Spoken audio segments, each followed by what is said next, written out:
Hello, this is AI4HV, Jerry D. Farrell with the Office of Information Technology. If you're watching this video, I expect you've been asked to participate if we have an emergency event on campus with communications. So this is just an overview. I'd like to thank Dick Fisher, who laid the groundwork for these procedures.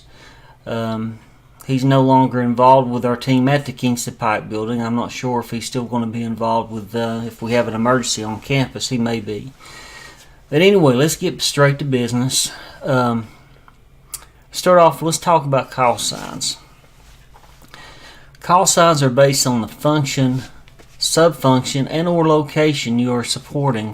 For example, if you are supporting an admin E-team, the functional portion of your call sign would be admin.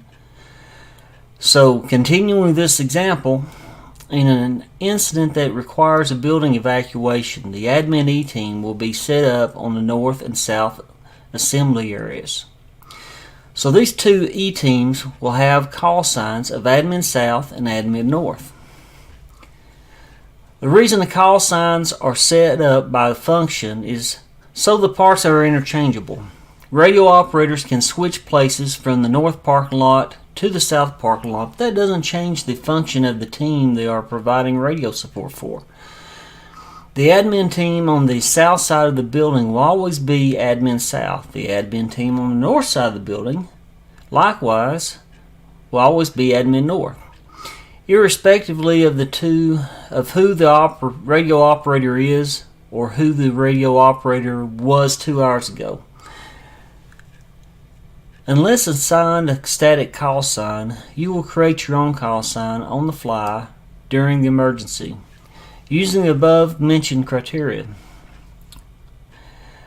Other simple call signs for the various E-team responsibilities could be First Aid North, First Aid South, First Aid Front, First Aid Back, Rescue 1, Rescue 2, Spotter South, Spotter West, Spotter Media.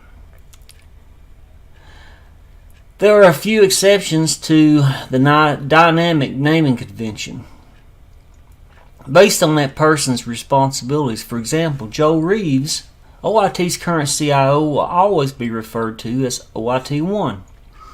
Since he will be broadcasting over public frequencies, we would prefer not to use an individual's complete name during our communications.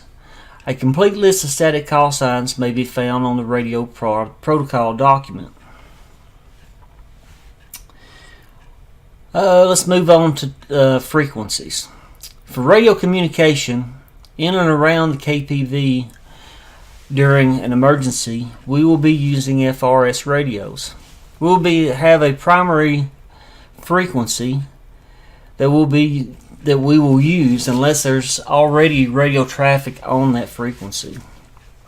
There are secondary and tertiary frequencies to move to if needed.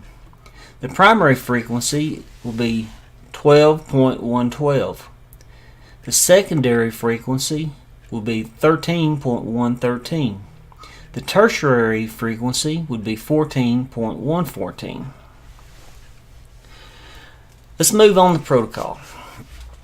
Protocol for communications between individuals. When initiating and ending a radio conversation, you will use the following protocol between the start and conclusion of your radio conversation. Feel free to converse as you wish, remembering that the most effective way to communicate during an emergency is to be specific and concise.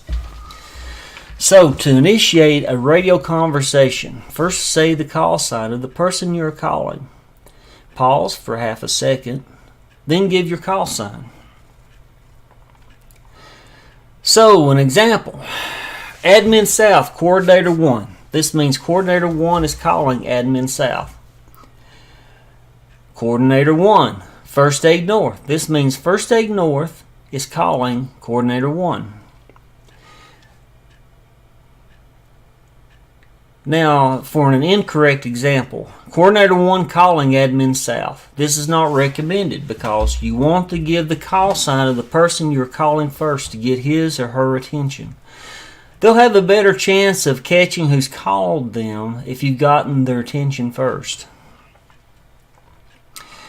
In the first example, Admin South may acknowledge in any way he or she wishes.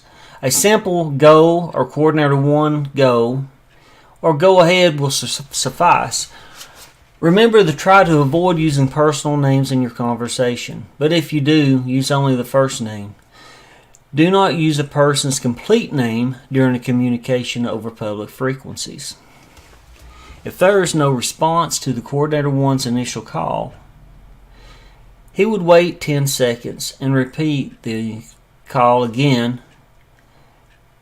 an additional time or two until a connection is established, or it becomes apparent that Admin South is not on the air. Once the connection has been established between the two individuals, simply converse in a professional manner you're comfortable with.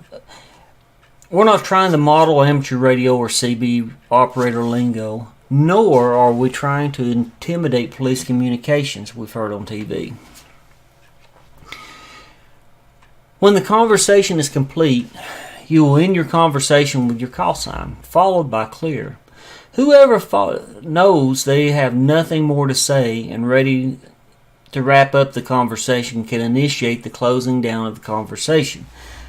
So, using the same call signs as we did before, the conversation could end with Admin South stating Admin South clear, followed by Coordinator 1 stating Coordinator 1 clear, or vice versa. Normal radio protocol dictates that you do not interrupt someone else's radio communication until you hear 2 clears as explained. However, there may be instances where the conversation that is currently on the air, while being important, is not severely time critical, and you have an urgent time sensitive need to get on the air. For example, notify the first aid E-team of a critical medical situation. In that instance, to break into that conversation, you would get on the air and say break, break, break. Those currently having a conversation should immediately pause their conversation to give their call sign and clear, allowing the person calling the break to initiate their conversation, using the call initiation protocol described before. Once the emergency communication has been completed, the parties involved would clear per the previous call protocol, and the original conversation could pick up where it left off again, using previous call initiation protocol to reestablish their conversation. Now, what if you don't know the individuals or E-teams that are on the air? It is very possible, especially in the early stages of an emergency, that you have a need or question of a particular functional team, but you don't know what E-teams are already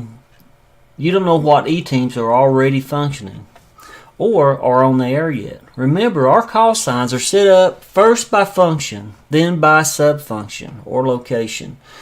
So instead of including the subfunction or location in your initial call, you would use only the function. For example, say the Admin South E-team has a need for a first aid E-team, but it doesn't know where they are located. They would initiate a call like this. Available first aid teams, Admin South. This means Admin South is calling for any available first aid team. Any first aid E-team may respond by using their complete call sign.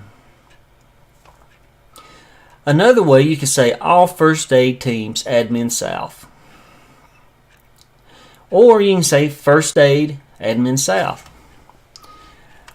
Now, the improper way, or the incorrect method that you would use, is Admin South calling for any available first aid E-teams. As stated earlier, you want to give the call sign of the teams you're calling first to get their attention.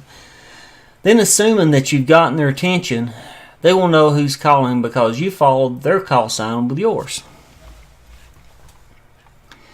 Okay, let's move on to protocol for broadcast announcements. There will be occasions where a coordinator or a member of the OIT ITS senior leadership would want to make a broadcast announcement to all E-teams or to a group of E-teams. They would announce to the functional teams that they are attempting to reach without giving their own call sign, wait a few seconds, re-announce the teams they are attempting to reach, wait a few seconds, then identify themselves and give their announcement. At the end of their announcement, they may ask for all the affected teams to confirm that they received the announcement. For example, attention all teams. Wait a second or two. Attention all teams. Then wait a second or two. Coordinator 1. The fire drill is now complete. Employees may go back inside. Another way of doing it would be coordinators. Wait a second or two. Coordinators. Wait a second or two. OIT 1. What is your current location? Okay, the incorrect way of doing it, example would be Coordinator 1 to all first aid teams.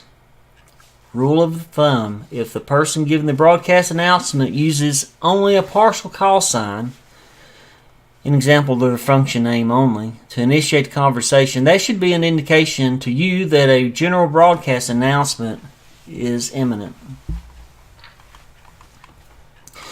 So, that concludes an overview of a radio protocol training.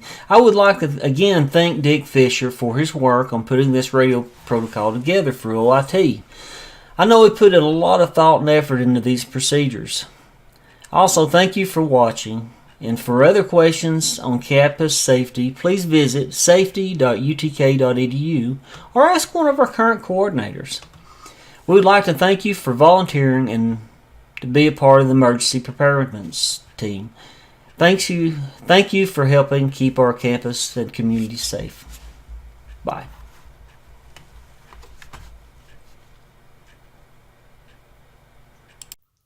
Hey, thanks for coming by. Glad you checked out the video. I hope you liked it. If you like it, please click on the like button. And if you're not subscribed to the channel, would like to invite you to subscribe to my channel. May God bless you, and I hope you have a good day. Bye.